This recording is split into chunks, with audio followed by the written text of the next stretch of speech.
Hello, I'm RJ City, and you are listening to the MonsterCast. You're going to talk about Bela Lugosi. They're going to talk about Lon Chaney Jr. Be so sad, holding his hat, saying, "Please put me in this room and don't unlock the door."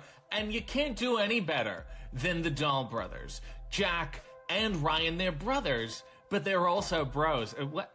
Pardon? Wrestling. Well, who the hell wants to talk about wrestling? These are horror movies. It's a deep genre. It's a smart genre. Fantastic actors. Fantastic cinematography. Wrestling is just sweating and fireworks and bouncy ropes. There's nothing to how do you talk about that every week? All right. Let's see them try. Take it away, you crazy dolls. You. Jesus fuck. Fuck my fucking ass. What the fuck? Please shut up. No. Like that. Master Watto is a shut champion. up. You're gonna put some Stop respect on his fucking name saying now. Master Watto on this fucking show. IWGP Junior Heavyweight Co-Champion. What's up, you guys? Sean Rossap of Fightful here. You're watching the MonsterCast with Jack and Ryan. A big shout out to those fellas. Good people. Check them out.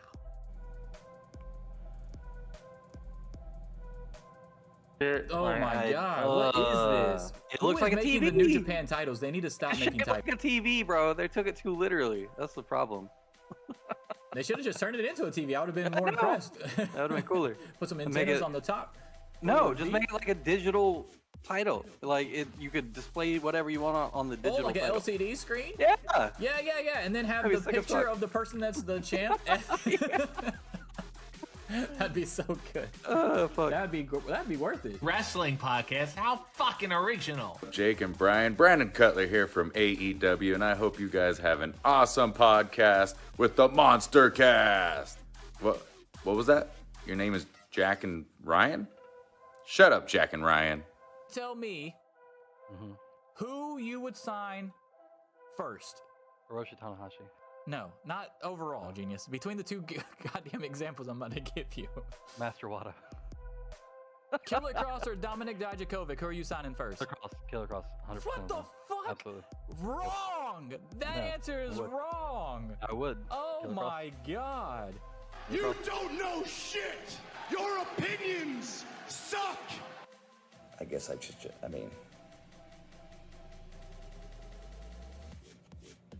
you're welcome. Fuck, See, I'll boo it. I don't think I've ever said boo. I will. That's so stupid. I'll do it. Boo! You can't. Don't actually say the word because that's why it sounds weird. You gotta. It's like more like a note. Boo! You don't fucking actually say boo. Boo! Boo! Boo! Boo! You don't turn it into a fucking chant. You actually have to. I will. Yeah. I'm gonna do that at Forbidden Doors. Just start a boo chant. Boo! Boo! Boo! Boo! Boo! Boo!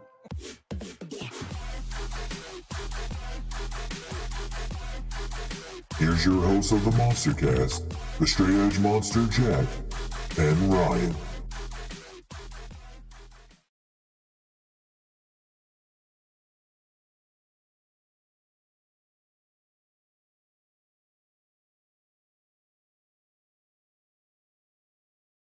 Hello, everybody. Welcome to the MonsterCast. I'm your host, Jack, the Straight Edge Monster. That's Ryan right there.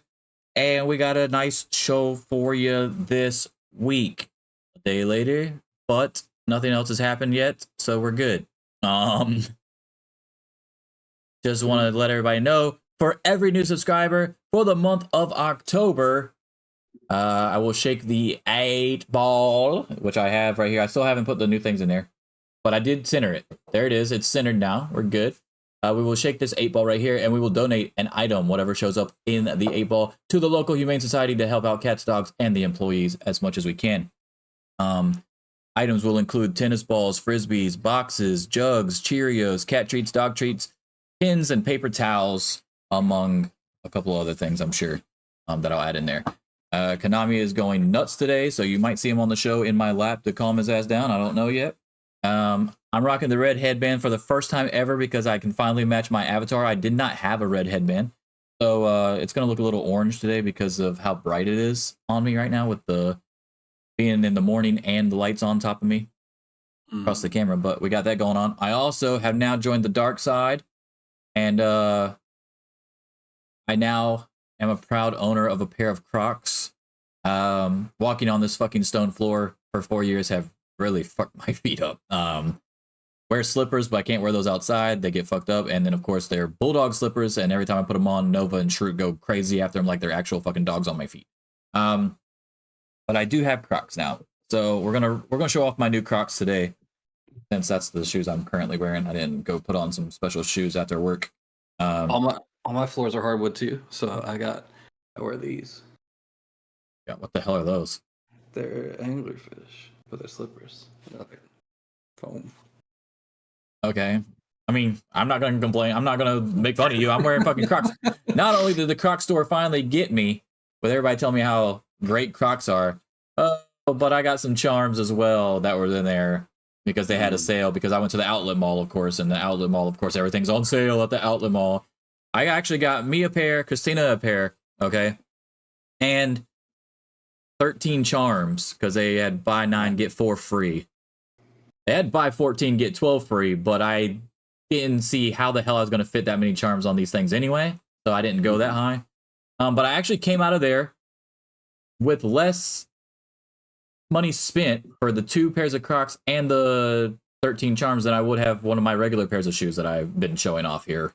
They're all way more expensive. However, these are going to do just the trick around the house. I'm actually fairly excited. I don't like that they don't have half sizes, but it's whatever. I had to get 9s instead of 9.5s. 10s didn't fit. They're not too small. They're running a little bit big anyway, so I guess it all worked out. They don't slip off my feet or anything. I got these ones because they were both on. By the way, both Crocs were on clearance. So they had buy one get one half off on clearance, and then I bought 2 clearance Crocs. So that had something to do with it too. Everything I bought was on sale. I wasn't going to go in there and buy some expensive ass Count Chocula Crocs, even though that's the first thing that was there at the beginning of the store, and I almost did. And then not like them, you know what I'm saying?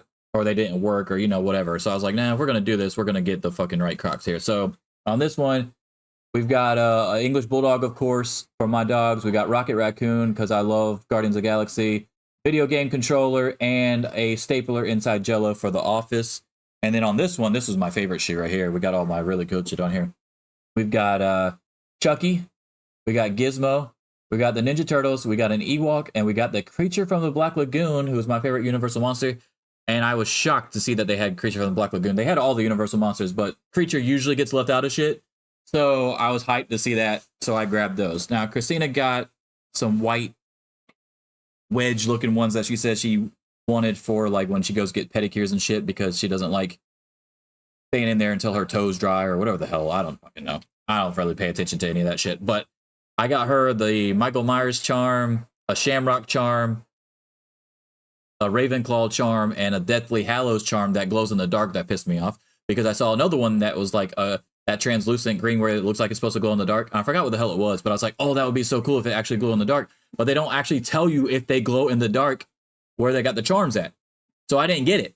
And then when she got home and looked at her fucking Deathly Hallows right up to her face, and she's like, oh, it glows in the dark. I was like, motherfucker, I bet that other one glowed in the dark too. I don't even remember what the hell it was, but I wanted it.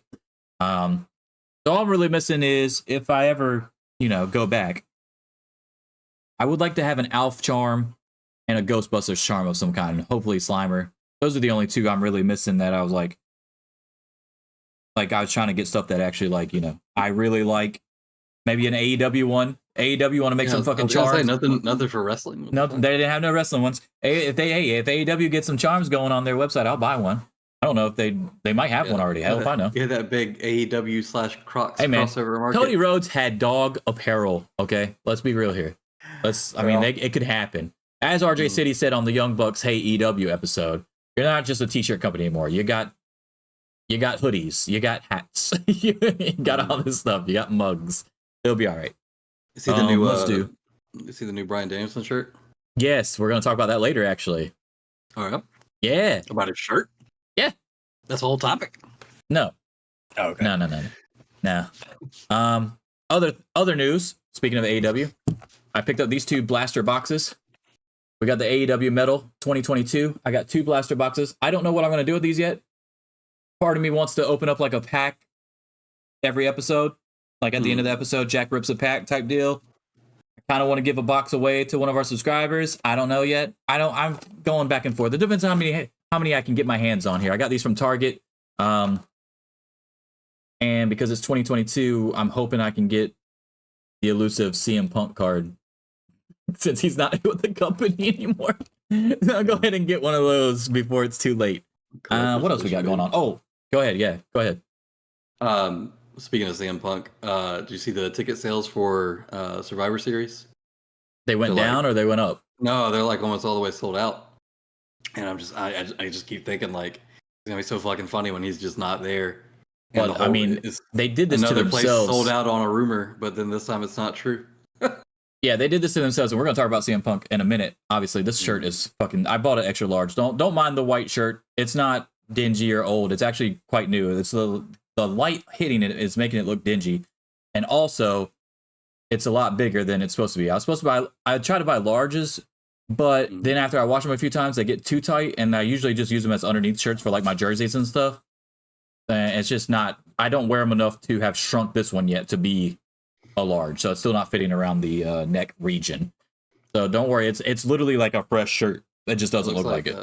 Looks like one of them shits that old cartoon old men used to go to bed in, and like yeah, that's what I mean. That's what it looks like right now. It's an extra carrying large. Your candle. Yeah, a nightcap. Yeah, Hong Kong shoe me. Fucking Mr. Scrooge. Yeah, but Mr. Scrooge. Yeah, that's right. Yeah, I mean, yeah, the same time period, I guess. Yeah. All right. Anyway, also, I paid an undisclosed amount of money for the War Games tape that we were talking about off of eBay. So the Great American Bash 87 World Tour tape that I got long time ago, and I still have it somewhere. I know I do, but it got lost in the shuffle during the move. I have no idea where the fuck it is. But the quick story about that great tape is that is the very first 2 War Games matches. Okay, they both, by the way, I just found this out like literally yesterday. They both got 5-star ratings from Dave Meltzer. Believe it or not. The very first 2 War Games matches got 5-star ratings from Dave Meltzer. So anyway, they had a world tour. It was like 20-something days of a world tour back in 87, going to different cities and stuff. And the 2 big matches were the 2 War Games matches that they had. One was at the Omni, I believe, in Atlanta, Georgia. And I don't know where the other one was. I think it was in Florida, because that's where Dusty was super popular. Anyway, the first one was when JJ Dillon got you want to talk about Crimson Mask? Go watch that War Games. JJ Dillon, on that grainy ass video that they were shooting, you could see the glare off the blood off. You couldn't even see his face. It was just straight blood. That's a Crimson Mask, motherfuckers. So much so that he was not able to compete in the second War Games match and had to be replaced by the War Machine, which was a character they just fucking made up off the fly, and it was actually Big Boss Man underneath, who was going by Big Bubba Rogers at the time in the NWA. But anyway, that was a tape that I got as a kid from my Uncle Mark for finding the snake. Oh, yeah. Do you remember when I found the python? The python escaped at my grandma's old house. No one could find it for a few days. People were freaking the fuck out because my mom and my grandma hate snakes. Thing, wasn't it? Yeah, it was behind. Yeah, that's what I was telling my friend at work, Michael. It was behind the TV console. I don't know if we were doing something with a game console behind the entertainment center or what, but it was stuck in between the entertainment center and the wall. Found it. They actually thought I was joking when I said I found it because, you know, I'm always fucking around with people. But he ended up getting me 2 tapes from the local video store. I don't know if it was a Blockbuster or what. I don't think it was Blockbuster, but like a local video store. He got me 2 tapes. He asked me what I wanted. I said wrestling. Of course I wanted wrestling, dude. So he got me 1 WWE one and 1 WCW, quote unquote, one, NWA at the time. The World Tour Great American Bash 87 was that tape. And I watched it a shit ton of times. I can still tell you most of the matches that were on it. I remember there was a young Rick Steiner on it. That was like before Scott even came in. He fought like Barry Windham or some shit for some weird ass title that didn't make any sense, like a Western Heritage US title or some shit like that. I don't fucking know. Anyway, there's a lot of crazy shit on there. I remember Garvin versus Ric Flair with, I believe, Princess or Precious or whoever the fuck he had with his valet. And if Garvin beat Flair, he'd get the world title. But if Flair beat Garvin, gorgeous Jimmy Garvin, he'd get a date with his valet, which is his girlfriend.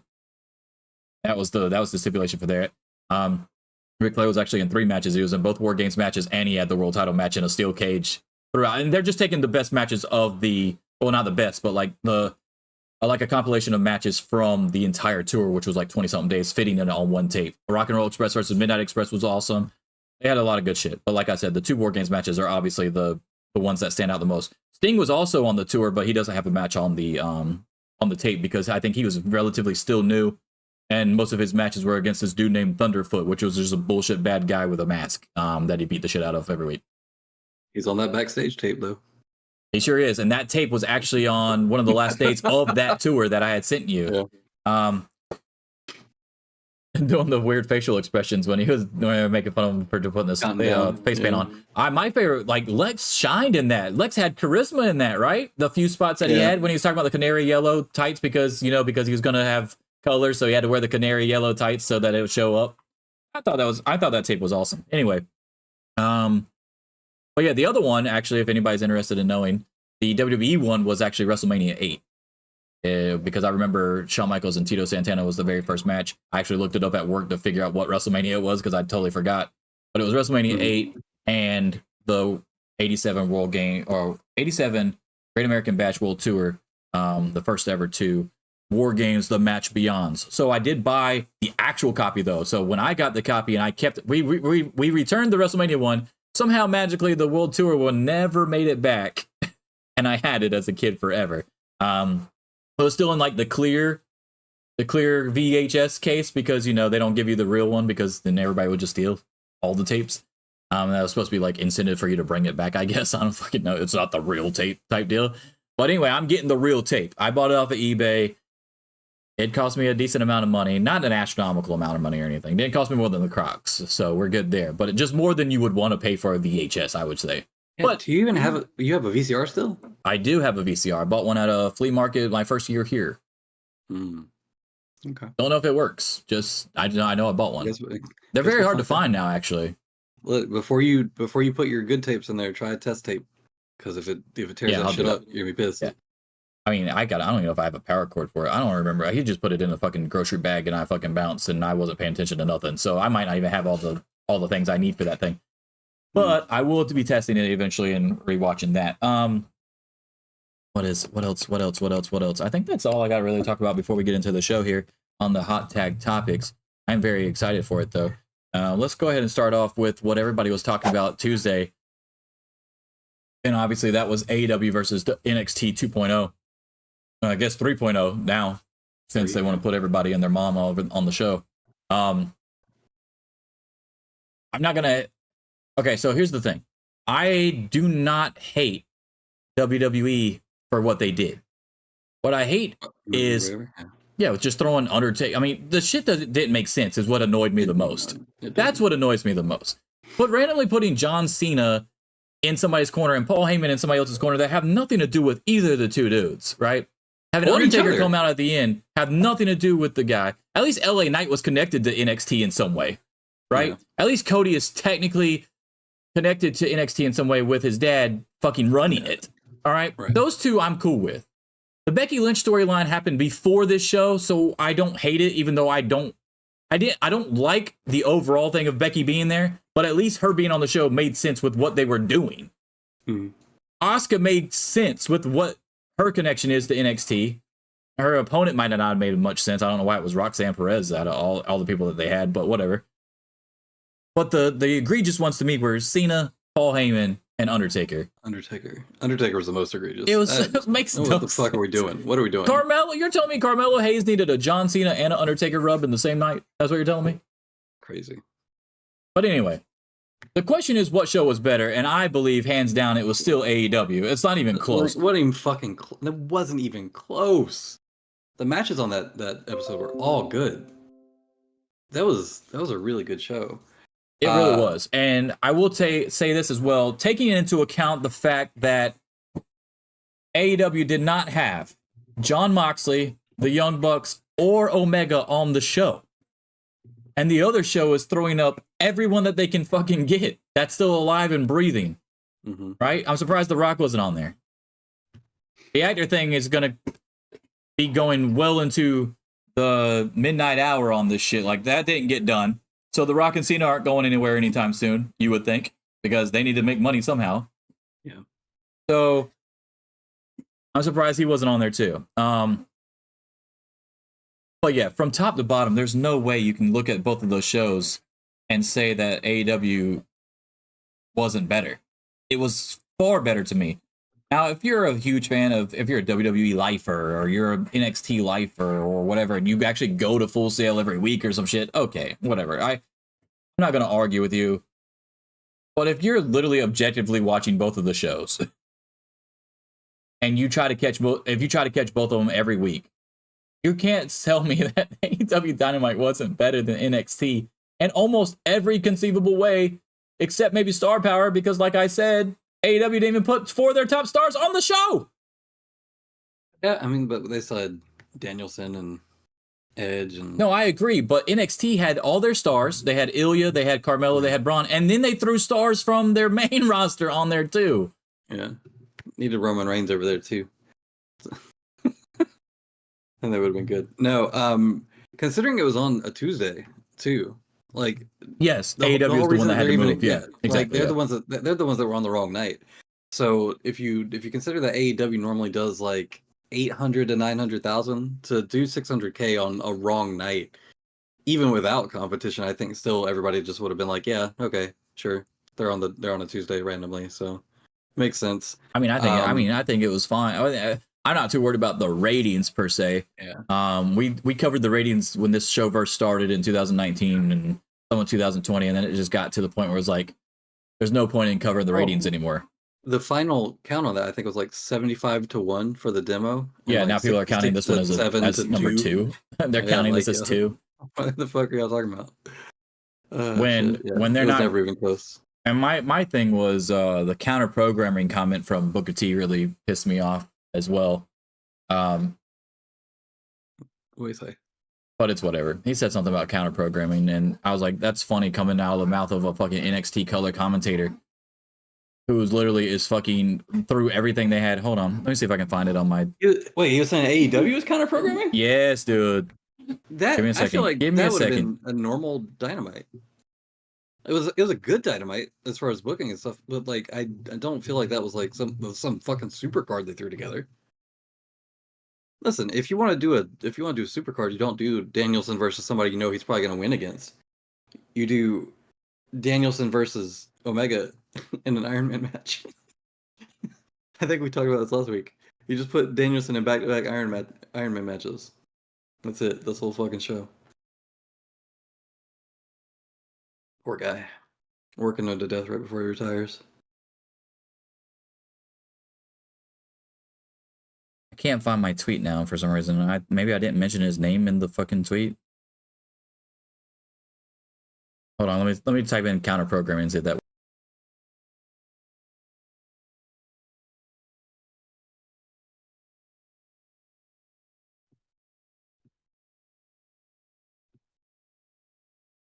All right, let's see. Oh, okay.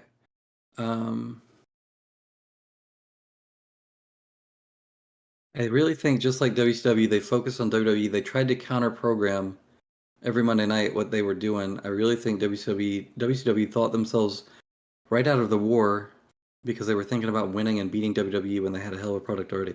But that comparison makes no sense. They're not counter programming. They're the ones moving to a different night on accident, like out of their control. Maybe I posted on Blue Sky. By the way, we're on Blue Sky now, guys. Just so y'all know. Let me see. Oh, there it is. I did. It was on Blue Sky. My bad. So not every tweet is just copy and paste like a lot of other people do. All right. I saw Booker's comments on TK, and as I'm reading, I'm like, yeah, this makes sense. And then I use my own big brain. Wait, aren't you the color commentator for NXT? Didn't your company literally throw every big name they could at their disposal to make sure AEW couldn't change nights and beat you? Yeah. That was... To accuse them of being the ones counter programming is crazy to me. Like, yeah, they didn't counter add programming anybody coming from extra anybody in WWE is hilarious to me. And it's so transparent, and they'll still deny it. They'll be like, "Nah, it was just a special episode of NXT, no real reason." Like, No number special. There was no special number. It was not an anniversary. There was nothing special about it besides the fact that AEW had to move nights because of MLB playoffs. That's it. Yeah. And no one's going to convince me otherwise. But anyway, I do believe that AEW was far superior. That wasn't counter programming. Like they're out of their fucking mind. Yeah, AEW's show was far superior to me, but it's whatever, dude. At this point, it's like, I mean, it's over. I'm not really give a fuck about the ratings anymore. Like I said, we used to cover them. It's not that big of a deal anymore. No one really cares. Maybe if they ever move to Monday or Friday, maybe we'll talk about it more. It'll be interesting again. But AEW versus NXT and their wrestler thing, roster, not like a one-off. A one-off is never going to matter because one show is always going to be running on a night that's not their real show. Like if SmackDown had to move to Wednesday one week and AEW won, I would still just be like, yeah, they're not on their regular fucking night. Do you see? I mean, and I will say that AEW fans do the same stupid shit because when SmackDown gets put on FS1, for instance, and they lose a shit ton, AEW, what happened to the one? What happened to the 2 million or 1 million? Nah, that's not how this works, dude. What do you mean? Who the fuck has FS1? Come on. I mean, I do, but I'm pretty sure we have FS1 on Sling. But yeah, I'm pretty sure. But anyway, but it's the same concept. You're moving channels, you're moving nights. You're gonna lose a shit ton of your viewers. Not everybody is paying attention to every little thing you do. Not everybody can work their schedule around to watch it live because it changed. Shit like that. But anyway, I will say some other things on AEW Dynamite versus NXT. I'm actually happy for Shida as she's one of my favorites in wrestling, and her second reign was obviously BS. But after making that choice to give it to Saraya at All In, you may as well have waited for it and let her fucking drop it to Tony at Full Gear instead. At that point. Because the story that they're telling where Tony's the one that came out and started hitting Ruby with the shoe, they're clearly still telling the Outcast versus the Tony storyline. Tony's super fucking over right now. Why not let Tony get the title back from Saraya at Full Gear? It's only a few more weeks. I think they could be. I know that that's the story they're telling, but they could be moving her toward TBS, maybe. I don't know. I mean, none of that makes sense to me. But I do love Shida and happy for her. I hate it because as a Saraya fan, and I know you're not, and I know she has a lot of fucking people that don't like her because of one thing or another, whether she's going back after bullies, which I don't have a problem with online. But I have my egregious thing about her is more, Ronnie. But whatever. That aside, I don't think that Tony did her any favors by not letting her have multiple defenses so that she could have a chance to prove herself that she, can hang. You don't have to have 5-star matches or anything, but like you had one defense. You can't prove something that's not true. Yeah, that's bullshit, dude. I know she can still go, dude. Okay. Oh, she did good in the Shida match. What are you talking about? Come on, don't be that guy. Do not be that guy. She didn't take the German well. I disagree. Okay. She ain't gonna be taking it like fucking Kurt Angle or Perk Angle, I should say. She should. Yeah, according to everybody online, she should take six of those, right? Orange Cassidy beats Phoenix to regain the title. A little glimpse into a dark Orange Cassidy, perhaps, after the match. Oh, when he didn't immediately acknowledge. He didn't even know they were there.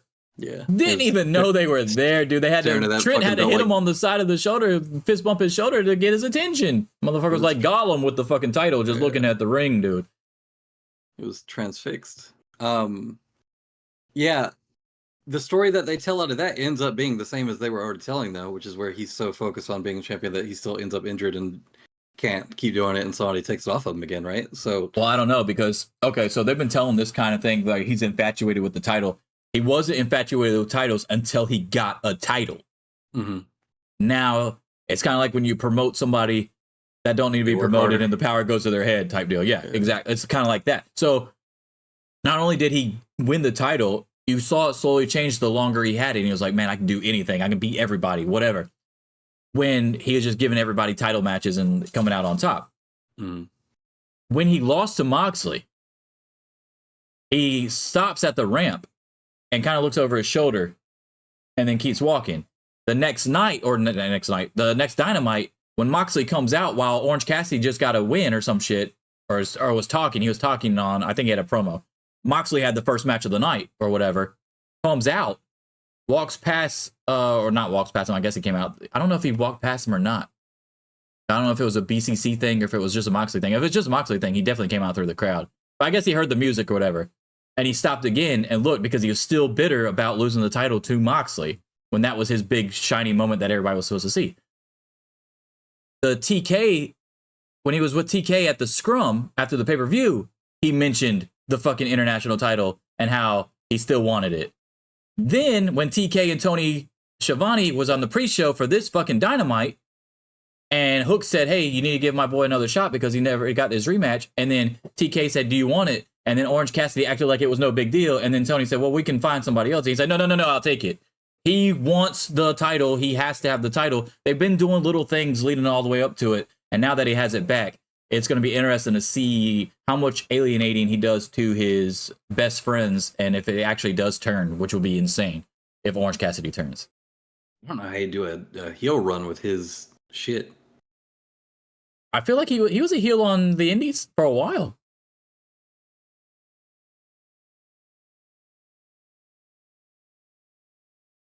I'm trying to remember back to like his No, I don't know if it, yeah, I don't know if it's this, I don't know if it's the sloth like gimmick. Yeah. I don't know if it's the sloth gimmick, but he was definitely a heel on the Indies for a long time. I'm pretty sure he wasn't when he did the David Starr match. I'm trying to remember other ones, but It'll be crazy though. I mean, I'm interested in it. They got me interested in it, so that's all that matters. Congrats to Phoenix though, because we know that he wasn't technically supposed to win that title. Yeah, how do you have that conversation? You're just like, yeah, we didn't plan for you to win it. You won it. I assume it's the same concept as Mercedes and Willow. Yeah. Speaking of, Mercedes supposed to be back soon, according to Dave Meltzer, and go against Julia for the IWGP Strong Women's Championship upon her arrival. Yeah. But anyway, she's been out a while. What was your favorite thing about Dynamite then? I guess. I thought the Danielson match was good. That's kind of like a obvious no-brainer. Still, I should they have? Maybe this is just me. Okay, what do you think they're doing with Swerve right now? Because it seems like they're kind of off and on with his push. No, I think they're still he's still feuding with Hangman. Sure. Now, I don't know if they're going to do what we said on the prediction show and they're going to make this a 50-50 booking type deal and Hangman's going to get his win back or what. But we'll see, I guess. Well, I mean, right. I think they're clearly pushing for Swerve to be the first black world champion. No? Yeah, but if that's, then why have Danielson win here? You gotta show adversity. You gotta get put through adversity, pal. If anybody gets it, cause look, you had fucking Danielson lose to like Daniel Garcia at one point, and it doesn't hurt Danielson at all. There's ways to tell this story too. You could have him cheat the same way he did with Hangman and have Nana give him something to hit him with or whatever. Like Swerve versus Christian doesn't make a lot of sense though on Collision either. Arguably your two top heels now that MJF is technically face. Yeah, I guess. I like I did like the Powerhouse Hobbs Chris Jericho thing. I think I even texted you when they started. I said this better be like an extended squash, and that's pretty much what it was. Yeah, you had the extended squash with Powerhouse, and you had a short squash with Wardlow. Yeah. Yeah, so I don't really know what they're doing with the Wardlow stuff, but I guess we'll figure it out. Oh, Wardlow's coming for MJF. I think that's very clear what he's doing. Yeah, but like, why are they doing all this shit building up to it instead of just having him come out and cut a fucking promo and be like, he's been gone for over a year. You gotta fucking earn that shit. Oh, yes. He lost a shit ton before he left. I do like that he's growing his hair back out. I hope that stays. I hope he's still doing. I hope he's doing that on purpose. The Jay White Hangman match is pretty good too. But again, obvious like.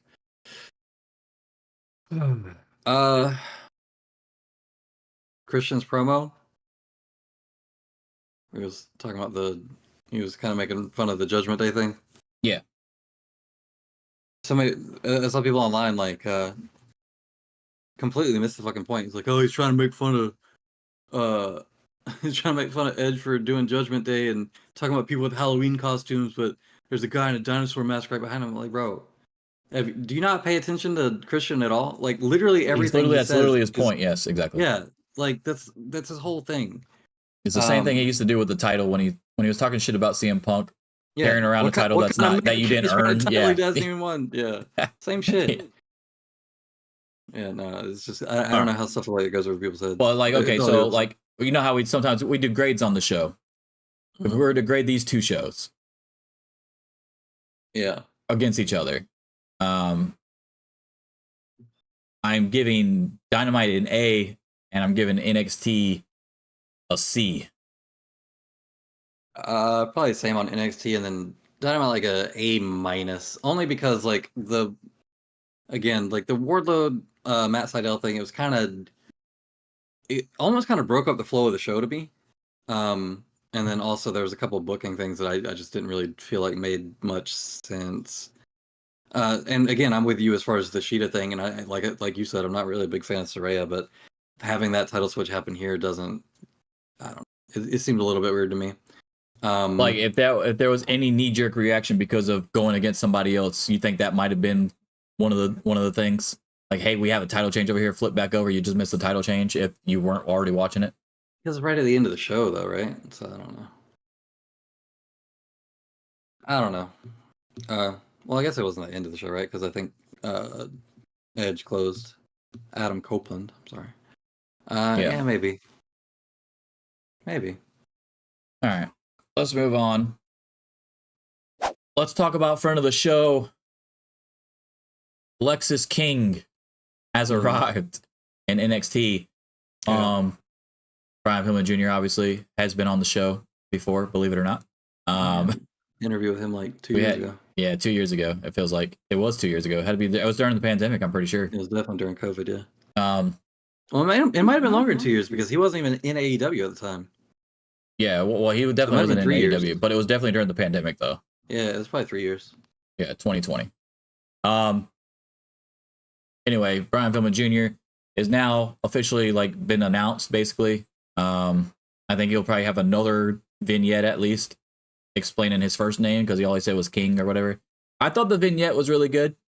They made him seem like a big deal. I do like that they have him in NXT, obviously. I like the explanation. I still don't like the name overall. I don't like Lexis King, but I really don't understand why. Okay, I don't know Vince's infatuation with changing people's names that they could clearly get over easier out the gate by using the name that brought them, right? You would think. It's trademarking. You already know it's trademarking. Okay, Jade Cargill has not changed her name. Yeah, I'm sure that was a big condition of her signing.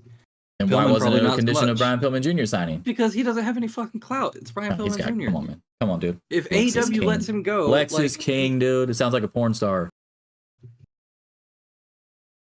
I guess. All right, so here's my thing. Let me get to my point right quick.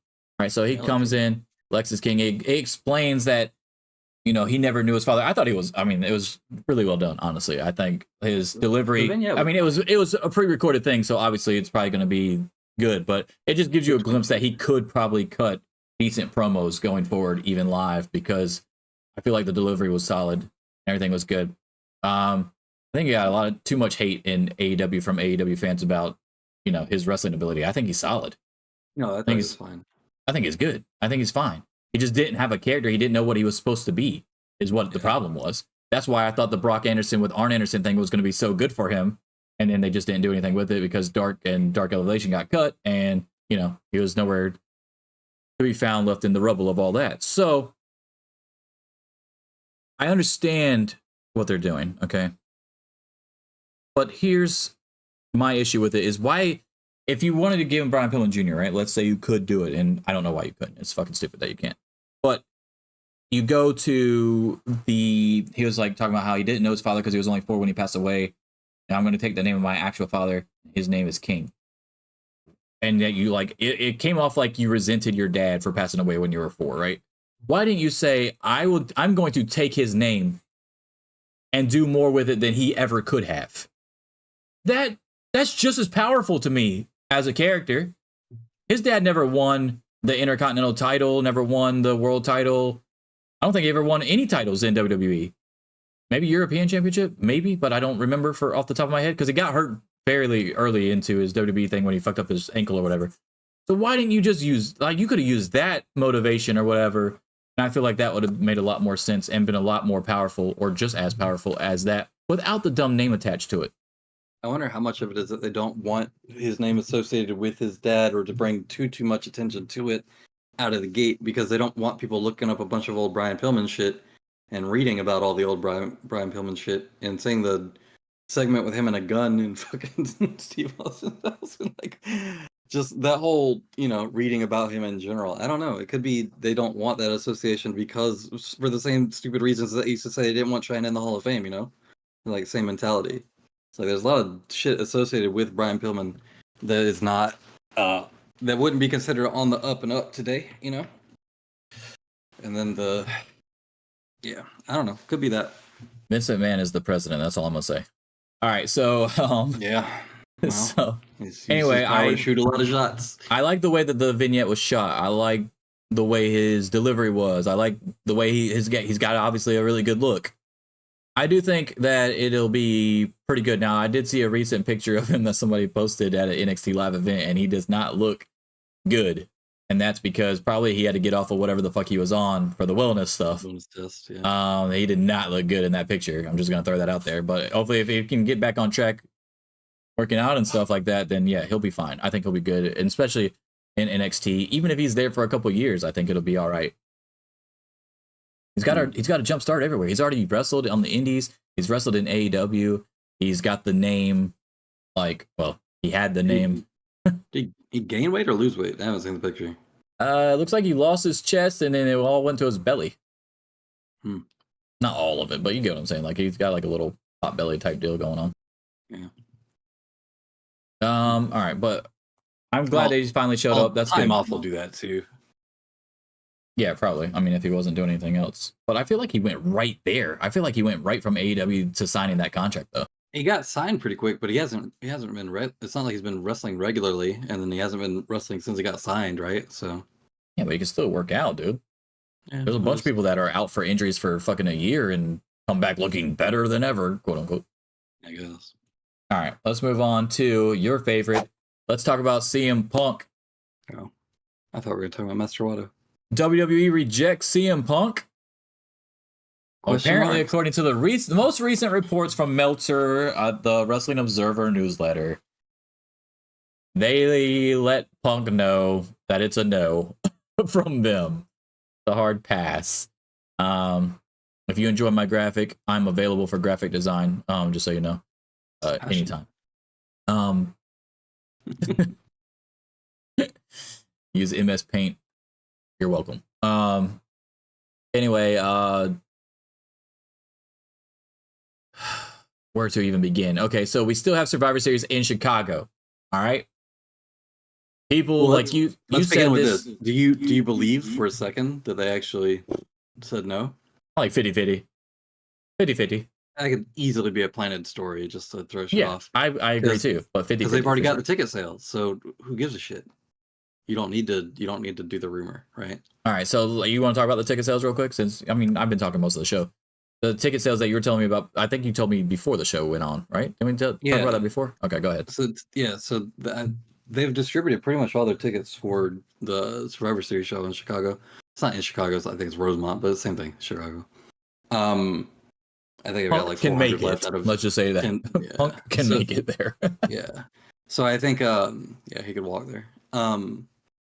I think that it's more plausible that it is a planted story only because like if they had still had half their tickets unsold with this thing like a month from now, I think maybe there's less motivation to do that. But yeah, them saying this isn't necessarily confirmation of anything when they've already sold all the tickets for the show. So that's all I'll say. I will also say that it's entirely plausible to me that they were just like, no, we're not going to deal with that. We don't want to deal with him. That's also completely valid too. Especially if it was like a call from somebody who was, talking to Cody or, Because I feel like that's probably part of the reason that he was more inclined to leave too. So he would have more insight into. Okay, how well, he- let's be real. Cody left because Punk was taking his spot, or taking a spot from Cody, and that the exact same thing would happen if he went to WWE. Sure, And this and I'm not motherfucker saying- wants that title from Roman at WrestleMania 40. But if somebody were to ask him, like, "Hey, how was it when Punk was over there?" and in his brain, he's like, "Fuck, I don't want this guy to come over and take my spot." He's going to be more inclined to play up how negative it was for the locker room, which is easy to corroborate with the things that happened. So, Which is fine, but that he's only getting that information from the outside, because if you actually understand the timeline, Cody was gone before that. Punk was still in rah-rah mode when Cody was gone. Yeah, I guess. All right, so anyway, so the latest reports from Meltzer and the Observer newsletter is that they came back and said no. The problem is that no one's going to believe that until after Survivor Series is over. And then even then, it's going to die down until Royal Rumble hits, right? Let's be real here. You know How what I many want? CM Punk chants do we hear at Survivor Series if Punk ain't fucking there? Probably a lot. But I hope Austin Theory comes out to his music. I mean, there's zero chance that they can do that. There's Why? zero chance. There's no way Living Color is going to let them have that shit. Yeah, so No you just way. pay the fine. Okay. They just fucking merge companies. They ain't got money to be fucking paying fines. They got more money. They got UFC money now. Yeah, okay. Oh, shit. Yeah. UFC needs to worry about getting a new drug testing company. They got one already, I thought. They just... there's no way they got a new one already. Yeah, yeah. Huh. What do you think the chances are that... DFSI. Damn, that was fast then. Yeah. Drug Free Sport International. Or what do you think the chances are that Punk shows up at Survivor Series then? Like I'm going 50-50. I'm 15%. I think it's 15 that he entirely shows up? believable. 15% that he shows up, yeah. I think it's entirely believable that they looked at everything that happened at AEW and said, fuck that. We know how he is. We dealt with him for years. He doesn't wrestle that good anymore. He might move some I'm going 50-50 just based off of of WWE's history. Now, obviously, the merger could play a huge part in that. But Dana White, like you said, likes CM Punk. Has no issues with him, I should say. I don't know. I don't want to say he likes him, but has no issues with him. Made Dana a lot of money, so he don't give a fuck, right? He made Vince a lot of money. That's why Vince usually brings people back, even though they don't get along or somebody got fired, etc. Warrior was brought back 3 times. Okay, let's just... Warrior was brought back 3 times. Bret Hart was brought back. The only person that's never been brought back was Macho Man Randy Savage, which obviously there's rumors of why that is, but... Hogan was brought back. Hogan fucking probably fucked Vince over more than anybody and bounced and came and was able to come back and have like a whole like third career basically. When Sean Ross Sapp was having his post Punk firing stream, I remember I said something to him about CM Punk is going to sign an Endeavor contract. It's going to be for MMA. He's like, yeah, probably not. I don't see any chance of that. So yeah, no shit. I don't know, man. I don't see I don't see it as that like implausible that they flat out just would have told him no. Yeah, I mean, he's caused so many problems. All right. Let's move on to the NWA, believe it or not. Rebirth of the Territories? Have you seen this? Billy Corgan literally went to a fucking random ass indie promotion and now they are known as NWA, whatever random ass indie promotion. And he's going to start trying to fucking gobble up random indie promotions and turn NWA back into the territory system, that model. Now, I don't have a problem with that, actually. That model's, you could try it. You're not doing anything else of relevance right now, right? So you had Tyrus fucking tank your whole fucking company, basically. So I'm okay with you trying it. And Danielson, if you watch his Hey EW thing with RJ City, he said, I wish they would go back to territories because, you know, less airplanes, you know, because, you know, he's all about the environment and stuff like that. Because RJ City was like, how do you get people to stop flying on airplanes? Because there's like unnecessary flying or whatever. And he was like, well, we can go back to territory days. That'd be a start. And I was like, okay. But Billy Corgan apparently is going to actually try to go back in time and do the NWA territory stuff. Thoughts on this?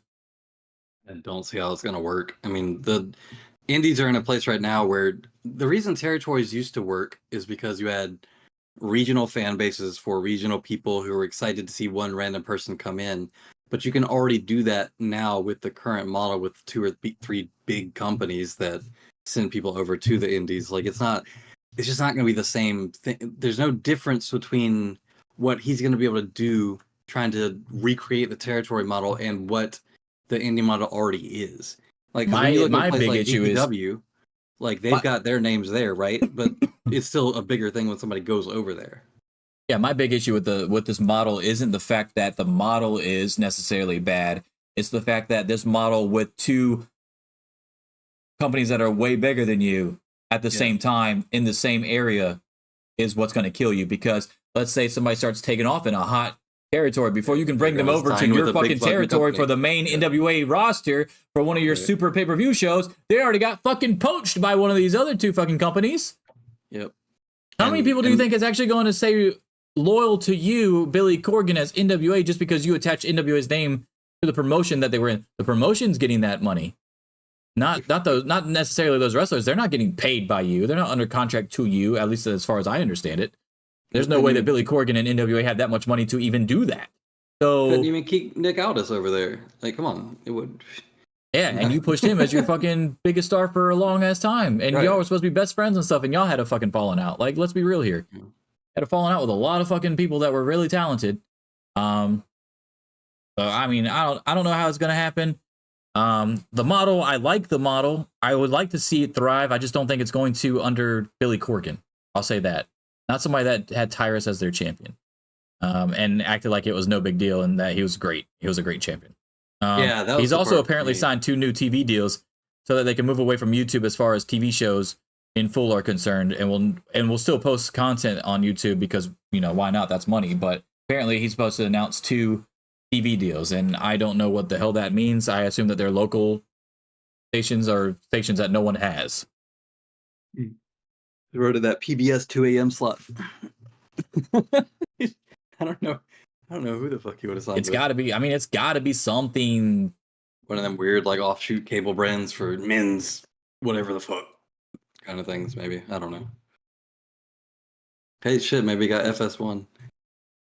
The National Bespoke Channel. Yeah. TLC.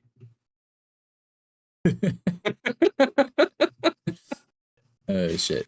It'll be interesting to see what they've gone. I mean, I'll be the first one to walk my words back if it's actually like a legit channel. But okay, if it's a channel that we have on Sling, I'll walk it back. If it's a channel that is not available on Sling TV, and Ryan pays for both blue and orange, so if it's on there, I'll walk it back and I'll apologize, or I'm like, hey, I was wrong. I'm not gonna apologize, but I'll say I was wrong.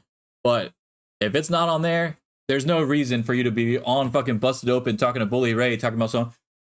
Yeah, I can't really announce the full details yet because of all the political stuff, but we do have 2 new networks that we're going to be on, and we'll announce those shortly or whatever. And then you come out and it's like WECT, WECT Channel 6 News or some shit station, like some local bullshit where only they're getting it. I don't want to hear that. The Fox local affiliate, you know, I don't want to hear that bullshit. It better be a fucking channel. For you to come out there and act like it was top secret fucking information, you better fucking come up with a goddamn channel. You better say CW or something. Yeah, I'm telling you. I wonder if it's CW. Because they're not in they're not under Warner or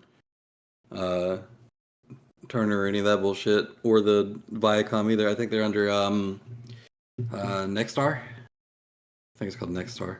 It's like a smaller one. But I think they're under Paramount too. I think they're under Nexstar. Nexstar's under Paramount, is I think how it goes. So, yeah, could be. Who knows? I mean, if you want me to start watching NWA pay-per-views and not paying for them, Paramount's the way to go. I already have that. I'm down for anything I already have that I'm already paying for to be added in for free. All right. That's our NWA content for today. We haven't had to talk about NWA in a while. At least he gave us something to talk about for NWA. I'll give him that. And I do love the fact that he brought back Zicky Dice. So kudos to you for that. That was a good move. I love Zicky Dice. I hope to have him on the show one day. He's a cool dude. And what? He plays one. He's a cool dude, bro. I'm sorry that shit. He's outlandish. He plays a cool dude. He's outlandish. Also, very good Twitch channel that he has as well. All right, let's move on. Speaking of Nick Aldis, as you had mentioned earlier, new SmackDown general manager Nick Aldis. Like, love, hate this move. I thought Adam Pearce was doing fine as like the on-screen figure for shit. I don't think we need another one, but I don't hate it or anything. It's fine. I don't like it. I don't hate it. I wish it was a dislike. I wish I would have said like, dislike, love, hate, or something like that. But dislike it, okay? Because as I said on Twitter, you're pushing LA Knight to the moon because he got over by himself. By the way, just so everybody knows. And a little help from Triple H because he believed in him. Obviously, when Vince McMahon tried to fucking bury his ass with the stupid gimmick out of nowhere. Because he rubbed some people the wrong way backstage, which is what most good fucking people do, by the way. If you look in the history of all the people that got super fucking over, besides maybe The Rock, Austin didn't get along with a lot of people backstage when he got brought over. There's a lot of people that didn't like Mick Foley when he came over. Like, there's those types of people, they rub people the wrong way. Because they're fucking good, dude. That's why you're really rubbed the wrong way by these people, because they're good and you're jealous of it. Let's be real. So anyway, LA Knight is 40 years old. Nick Aldis is 36. Why is he not wrestling for your fucking company? I'm not saying he's going to be mega star LA Knight, but he could be kind of close to that on the heel side. Nick Aldis as a heel is great. Why the fuck? Want to. It ain't no. Trust me, he wants to. Maybe trust he's like, me, he fuck wants it, to. bro. I want to take some time off. I want to promise be you, Nick Aldis wants to wrestle, dude. I don't know. Hey, it's not like he signed that contract not knowing what he's going to do. He's a year younger than me. Our fucking LA Knight is 40 and about to wrestle Roman Reigns next for the title. We assume. That's the way they're teasing it on SmackDown. And you got this man in a fucking managerial role, general manager role. And the other guy is Adam Pearce, who could probably also wrestle still, but he's retired for a while. But he could probably still also wrestle. Both NWA former world champions for long periods of time, by the way. Did that piss me off so much that time that they acted like he was going to have a match and then he didn't have a fucking, like, a proper match? Do you remember that? It was a while back. Yeah. I was like, I would have liked to see him actually have a fucking match. I don't have a problem with the general managers existing, but then on the same episode that you announced the two different general managers, you had people from fucking Raw on SmackDown, which defeats the purpose of the draft, which is what we talk about every fucking week, it seems, on this goddamn show. Why did you have the draft? Why do you have two separate fucking general managers and everybody's still fucking mixed up? Why? Listen, your expectations are too high, okay? That's too high? You want the shit to make sense week to week, and they can't do it, okay? They just can't do it. Because that's not how they write their stories. That's why. Because we don't know what he wants to do, so I'm not gonna say, "Oh, I'm mad because he's not wrestling." There's no way he signed a contract. I put money on that he wants to still wrestle. I'll put money on it. That's fine, but all I'm saying is there's no way he signed a contract, not knowing that their plan for him was to do a general manager thing. No, I agree with that. He took whatever he could get. No, I get that. He got his foot in the door. That's kudos to him. But there's no way he doesn't want to wrestle. Zero chance. Well, maybe he can lobby for it if that's what he wants, or maybe that is the plan already. We don't know. But I think when you have on-screen general managers who are active wrestlers, it kind of fucks with that whole dynamic too. Yeah, I agree. If he as the first time he has a match, he needs to drop the general manager role, and somebody else needs to be general manager, or just give it both back to Pearce, because, like you said, Pearce was doing fine on both.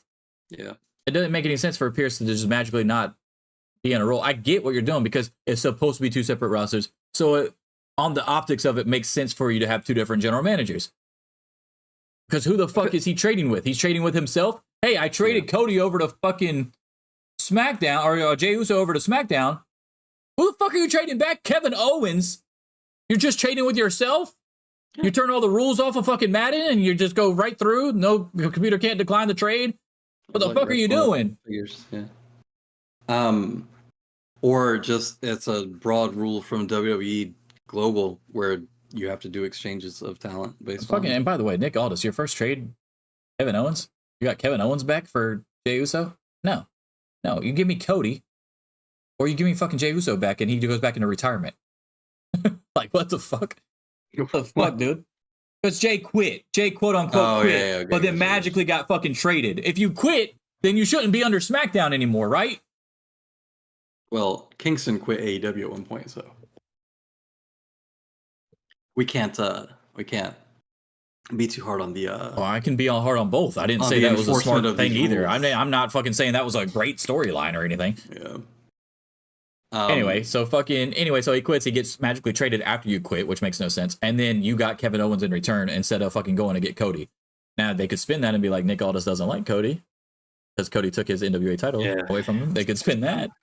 They could do that. But Cody still has an out to be on SmackDown anyway because he's part of the Undisputed Tag Team Champions. Yeah. Yeah. But man, I really don't want to see this motherfucker win the Rumble again. 2 years in a row. No, What if he comes in at number 1 and does it? Do what? What if he comes in at number 1 and does it? Hey, adversity, baby. You got to show the adversity. That's why he didn't win last year, because he came in at 30. Yeah, no. If he comes in number 1 and wins it, then I guess I got to be. No, that's stupid. That means to me, I'm going to hate the whole fucking Rumble instead of just part of the Rumble. Yeah. No. Gunther needs to win it. Maybe McIntyre. No. Not a fan of what he's doing lately. No, I love McIntyre right now. I don't think he should win. You know what should happen? Nakamura should win it again and then go beat Rollins. That's what he should do. And it should be a Falcon Arrow throw a table match. They already have Roman's shit pretty much set up. But the other thing is, if you win the Royal Rumble and you don't challenge Roman, you kind of look like a bitch. Yeah, I agree. Kind of like, well, not as big of a bitch as, somebody going after the U.S. title when you have the Money in the Bank briefcase, though. Yeah, that too. But yeah, I think everybody, the idea is that they're equal titles or whatever, but everybody knows that Roman's the big title guy. So yeah, I think it looks bad if you win it and then challenge Rollins. Or whoever has it by then, but it'll probably still be Rollins. So the actor thing is so this is where it gets crazy because you still have The Rock there, and it doesn't look like there's an end in sight for the actor thing to get fucking settled. If The Rock is literally going to be there, do you pull the trigger on The Rock winning the Royal Rumble, not knowing if he will be available by WrestleMania? Because as soon as that shit gets done, if it gets done, they immediately go back to work on whatever the fuck they were doing. And in this instance, writers are at work right now, getting shit ready for when the actors come back, and they already said that they're doing the live action Moana. So that shit might be done and ready to fucking go as far as the script goes as soon as the actor thing is done. So if that's the case, do you want to pump that Royal Rumble win into The Rock, who doesn't really need the Royal Rumble win, just so that he can fucking go wrestle Roman at 40 instead of Cody at 40? Yeah. I mean, I know that stuff is still affecting film productions because obviously with Chelsea working in film, she's in production, and so they're still able to. They just started stuff back in late August, but they're also obviously even in Canada, like SAG-AFTRA is still international as far as the same actors working for the same shit, even in international productions, and they're still, as far as I know, they're not doing anything really either aside from a lot of the pre-production stuff. But you can only do that stuff for so long. Eventually, yeah, they're gonna have to figure something out because you can't just create all the sets and do all the prep shit and then have nobody to go film the scenes. Royal Rumble's not until January though. Like you're talking about another 3 months. Yeah. So no, I don't know that it lasts that long. I feel like it's already been going on a lot longer than a lot of people thought it was going to go on anyway. Well, the writer's strike was first, and that one's already resolved. And then the SAG-AFTRA stuff came a little bit after the writer's strike, and then they were overlapping for a bit. Then writer's stuff just got fixed like a couple weeks ago, I think. Yeah, 2 weeks ago. And then, so yeah, now I would expect to see the but then like a week ago, they came out that said these motherfuckers denied our shit, and we're walking away. Yeah. I would expect to see this resolved before January. Because January is a long fucking We'll see. time. And in the process of all this, by the way, all your streaming platforms are going to go up even more, which makes no sense because you know that they can't come out with new content. Oh, you're going to get a lot of new reality shows, baby. Yeah, that too. Oh, I think we talked about that on the show before, actually. I think I mentioned that the rise in reality shows at one point was because there was an active writer's strike. and you don't have actors on those shows. You still have all the production and crew and stuff, but they're not actors. They're not guild members. So, but yeah, one of the things that just came out, I think a couple days ago, was they were like, oh yeah, it's going to be 90-minute episodes of Survivor. It's like, brother, you're not doing that because everybody loves Survivor so much. You're doing that because you don't have any fucking acting content for that yeah, quarter. and the other thing about that is this is really the worst time to have that happen, because with the NFL and college football going on, no one gives a fuck if you have new programming on or not. We'll just watch football all week. Well, They literally have fucking football on almost every week now. You got football and wrestling for that matter. I mean, a lot of, obviously wrestling is more of a niche thing, but I mean, if you don't have a bunch of new shows to watch, maybe that helps out wrestling. Maybe more people start checking out wrestling that don't like reality shows. honestly, wrestlers should be in SAG-AFTRA anyway, but whatever. That's a whole other conversation. They should be in a lot of stuff that they're not in. Yeah. Okay. So I dislike it, and I'm okay with it. I'm okay with it. It's fine. That's not one of the things. I'm gonna have to put okay with it on the next graphic that we do for that. All right, next up and last on the list, NXT or main roster. What would you do with Jade Cargill, who showed up on SmackDown and went face to face with Charlotte Flair to tease that matchup, while wearing something that looks like something Charlotte would wear? By the way, I don't know if you noticed what she was wearing. She was wearing like a blue thing with the feather shit on the thing or whatever. I mean, Digging around honestly, in her locker room. like she stole it from Charlotte. Like Charlotte showed up to the building with that shit on or something, and she just took it out of her bag. I'm like, yeah, this look good on me. And if I can just walk right up to Charlotte, be like, hey, does it look good on me? My Or locker room better type knowledge. deal. I don't know, but you like all the different teases with Jade, and if you were Trips, would you have Jade in NXT at all at this point, or would you just say fuck it with all the attention she's getting and just debut her on the main roster? I wouldn't put her in NXT. I feel like that's a step down. I think that the reason they would want to do it is because they feel like the way that she was wrestling in AEW maybe not be to the standard of their main card, but that's a fucking joke because she's a better wrestler than half the people that they have wrestling on the main card, as far as the women's side anyway. And the other thing with wanting to take somebody that was a big star in AEW and put them on NXT, even aside from like, oh yeah, we got to teach them how we run like timing and hard cam and all that bullshit. I think it's a lot more about like, we're going to take somebody that was a really big deal over there and put them in our developmental program just to show how much higher our system is than yours. I think it would be a little bit more of like a petty kind of that thing if they were to put her on NXT at all. But star power wise, no, she doesn't need to be on NXT at all. And she knows how to work a fucking hard cam. She knows how to have like promos or whatever. She knows how to work every cam. She knows how to work learn. every fucking cam that's ever been on her, dude. Just trust me. There ain't nothing that she needs to learn in fucking NXT. Now she can go down there and learn from, Matt Bloom and Shawn Michaels or whatever, but she doesn't need to do an NXT run. You could teach her whatever the fuck you want to teach her about how you run stuff here in WWE and then send her up to the main roster. But she doesn't have to have any NXT matches. Now, I'm not going to say this based off of, okay, so they do this thing in, like, when they ask GMs of teams in sports sometimes, they'll, like, poll a bunch of people. Mm. They'll be like, who would you take over so-and-so? Who do you think is better? Who do you think has a higher ceiling? All that kind of stuff. But in this specific thing, I want to ask you a very specific question. Right now, no ceiling, no upside, no potential, none of that.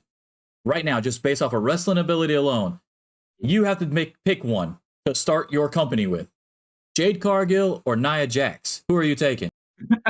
That's a stupid fucking question. What are we doing? That's my point, though. Like, that right there proves that she doesn't need to be in NXT, does it not? You have Nia Jax on your main roster right now in a main storyline. Yeah. What can fucking Nia Jax do that Jade Cargill can't do? Coney Island hot dog challenge. Come on, man, don't fat shame on here, dude. Don't fat. That was not about fat shaming. I was saying Jade Cargill. Nia Jax is a pretty woman, dude. Don't calm down with that shit. I was talking about Jade Cargill not eating carbs. Relax. Dude, I just saw literally a post of Eddie Kingston giving her a big ass box of Kit Kats. She eats carbs. Yeah, I dude. saw that too. She doesn't eat that many.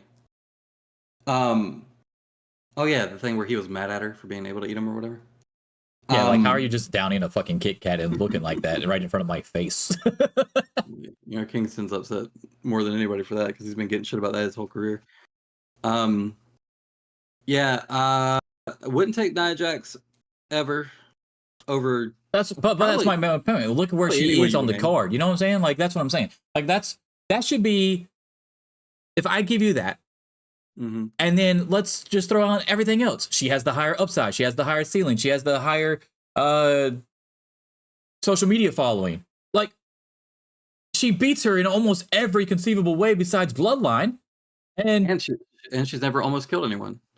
So, like, why is this even a conversation of NXT or main roster, in my opinion? What would you do? She's on the main roster. I don't know. As soon as you put her on SmackDown to go against Charlotte, in my eye, she's on the main roster. Yeah. By the way, the rumors are that she's going to be on Raw whenever she does get pulled up. So she might be on Raw tonight and do another face-to-face with somebody else back there. Maybe a Rhea Ripley, Raquel, Nia, possibly. Something like that. How long are you going to do these teases, though? Like, what are they waiting on? What do you think? Oh, that's a great question. Maybe we debut her at Survivor Series in Chicago, where a lot of people have seen her in AEW a lot of times. I don't know. Yeah, maybe. I don't know. It seems like they're milking it a little bit too long to me. My first program with her would be against Natalya on Raw, because Natalya's really good, and just go crush Natalya. She can sell for you, make you look good. Well, seriously though, right? I mean, I'm firmly behind the fact that Natalya does not get the credit that she deserves. Yeah, but she can't afford a loss, man. She can't afford a loss. But you have her beat the shit out of Tegan Nox or whoever the hell she needs to beat out of. I feel like she's trying to turn Tegan into a heel, which might be the direction they're going with that. Either way, you have Jade come out there and either kill Natalya or kill Tegan Nox and set up something for Survivor Series, possibly in a little bit bigger match for her. Whatever, I don't know. I don't know if they want to. I don't know if they want to save their debut. I feel like they're going to have her debut on a pay-per-view for the main roster. Huh. Maybe. Raw, they're gonna because if they're gonna have her on Raw, right? Raw doesn't get nearly the numbers that SmackDown does. Well, okay, so if you're gonna have her debut match somewhere, you want to put it somewhere. So you might as well just put it on PLE if she's not gonna be on SmackDown. I would say debut her at a Survivor Series, but putting her on Raw makes more sense too if they think she's gonna be a needle mover.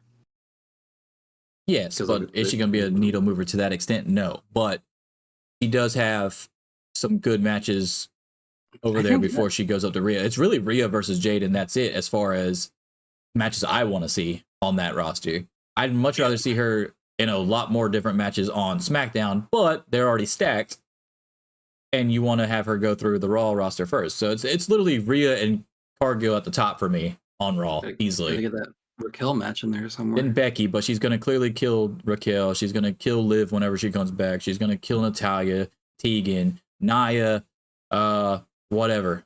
And then maybe I think Jade, no joke. I think Jade wins the Women's Royal Rumble in January. Probably, yeah. Hopefully they don't put off her debut for that long. That'd be kind of weird. No, I don't think they'll do that. But I don't think they couldn't anyway. It's putting somebody that's never done a Rumble in a Rumble too is kind of weird a bit. They can have her come out 28, 29, 30. It doesn't matter. Yeah.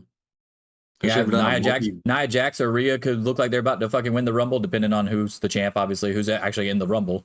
Some big person. And then, 30 comes out and it's fucking Jade and everybody's like, what the fuck? Now, that would be a cool way to debut her. But like you said, I don't think you don't. Yeah, it's too long. No, I agree with you. I'm just saying, like, let's say she was down in NXT and they did put her on NXT first. And she was just down there and it didn't look like she's going to come out. And there's no stories coming out that's saying, oh, yeah, she's going to debut soon. Maybe there's a fake story that comes out that says she's going to debut the night after WrestleMania. You know what I'm saying? Like they always do. But it's a fake story and she actually comes out 30th to eliminate Nia Jax or Rhea Ripley or Bianca or what have you. Some bigger name or bigger person. To knock out the fucking Rumble.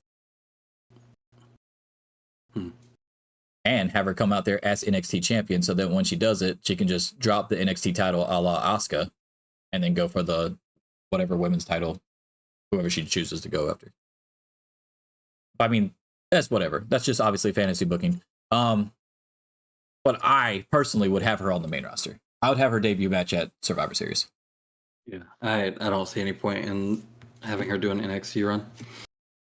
I think it diminishes a lot of her star power to put her on NXT first. I think that's where they fucked up with Nakamura. It slows it down. That's where they fucked up with Nakamura. You get Nakamura over here as like a giant name for people that are aware of wrestling. And you throw him in fucking NXT because he needs to learn the WWE style. No, you teach him that shit before you debut him, and then just put him on the main roster. You make him a big deal. You don't put him in fucking NXT first and then call him Not that I up. didn't love the NXT crowds back then. They did make people feel like a big deal. It just, we know that the ratings and the outreach from NXT still wasn't anywhere close to Raw and SmackDown. So that's what we're kind of talking about. They didn't put AJ Styles as no NXT. Yeah. I think he's the only real big one, right? Everybody else pretty much went through there. Nakamura definitely went through there, obviously. Samoa Joe went through there. Joe, Road went through there.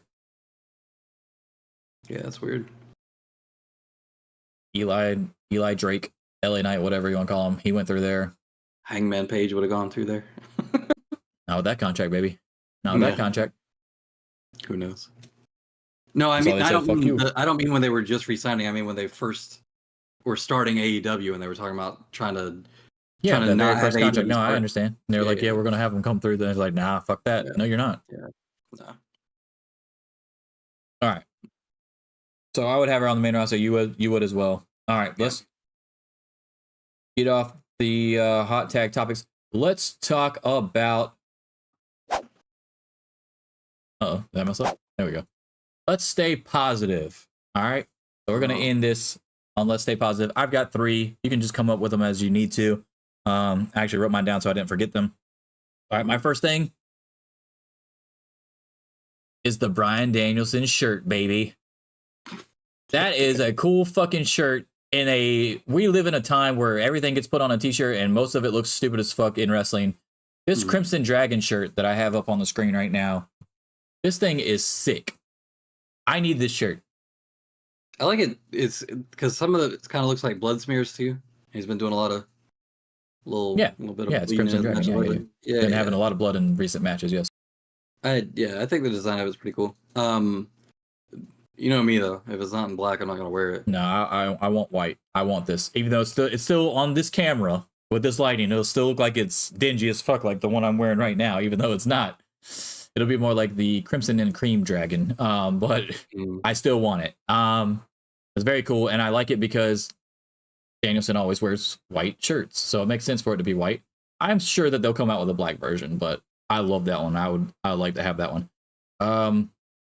All right, I'll take that off the screen. But that was my first one. You got something to say positive? I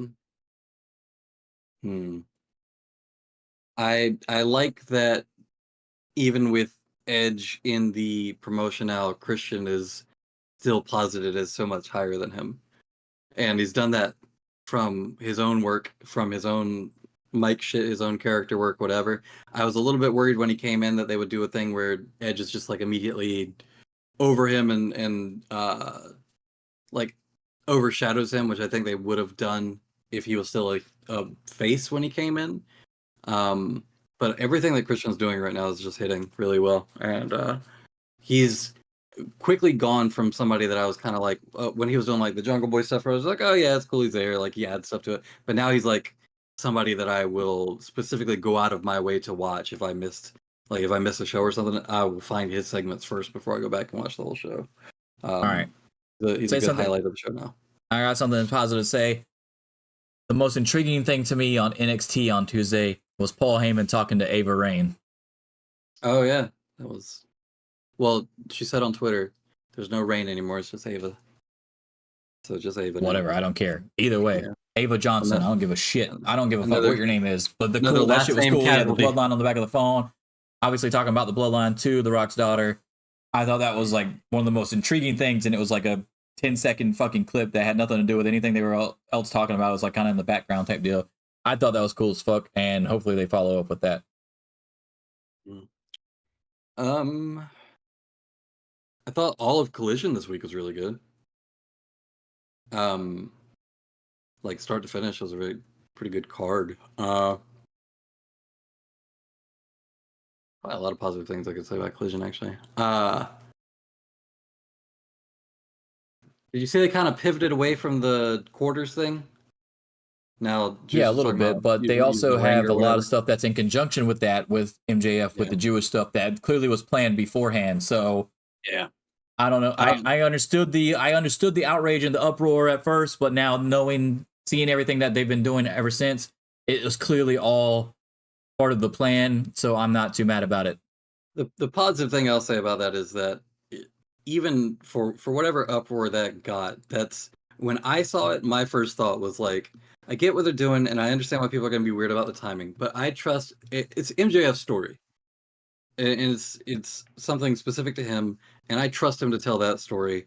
And it's a positive thing to me that my first reaction to it wasn't like, oh yeah, this is so inappropriate. It was like, okay, I'd like to see MJF get the chance to like. The only thing I don't like about it is that I love Juice Robinson so much.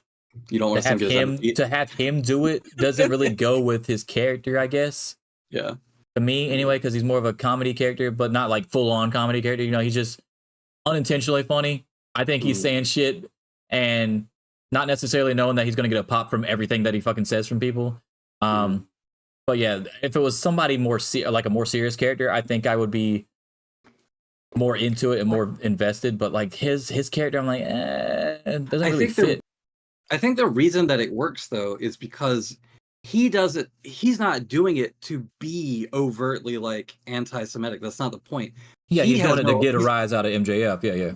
But he's not even making that. I don't think he's even making the fucking connection. I think it's like it's being taken a certain way, but the heel in this case really has no like intent of it being that. But MJF is still going to take it as that because of because he's saying he didn't say he's going to throw the quarters at you. He's saying he's going to have them in his fist and just punch you with them, and he knew that he would get a rise out of you just by mentioning a roll of quarters. Yeah. Okay, I get that. All right, and my last thing to say something positive on is Ortiz versus Santana, a feud that's been primarily happening on Rampage that I'm very hyped about. The face-to-face thing that they had on Rampage when they were just talking over each other and talking mad shit about each other was great.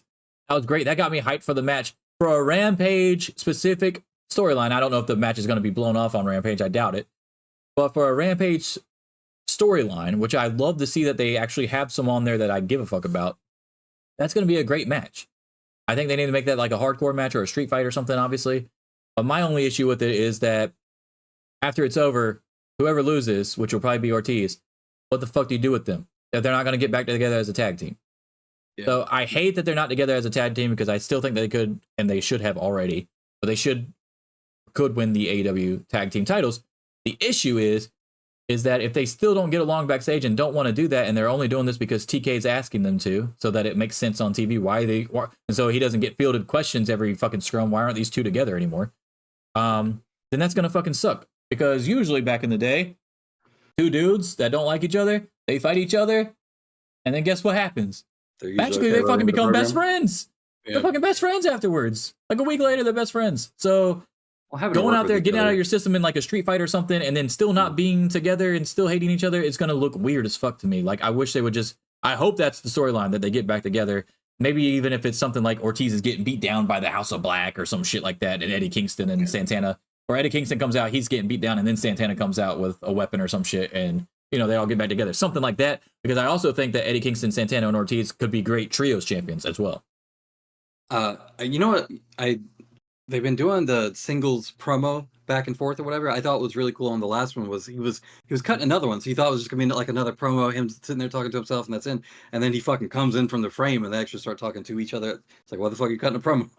We could talk. Like, yeah, I thought that was an interesting way to do that, because you know that they're all there. Like, it kind of is one of those things. Like, yeah, wrestling's kind of dumb sometimes.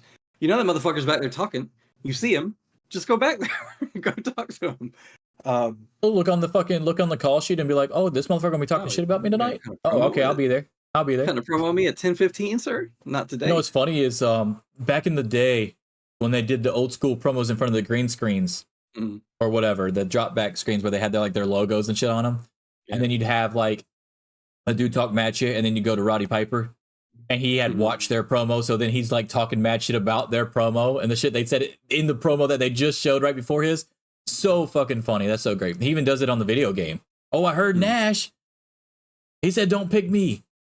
Don't worry, because Nash is trash. I can smash Nash. Pick me. That shit was funny. Like, he did that shit in the Thunder Nitro video game, whatever the fuck it was that they had the promos for the video game. So it's funny when they used to do that back in the day. It was kind of like that, except more obviously face to face because he was right there.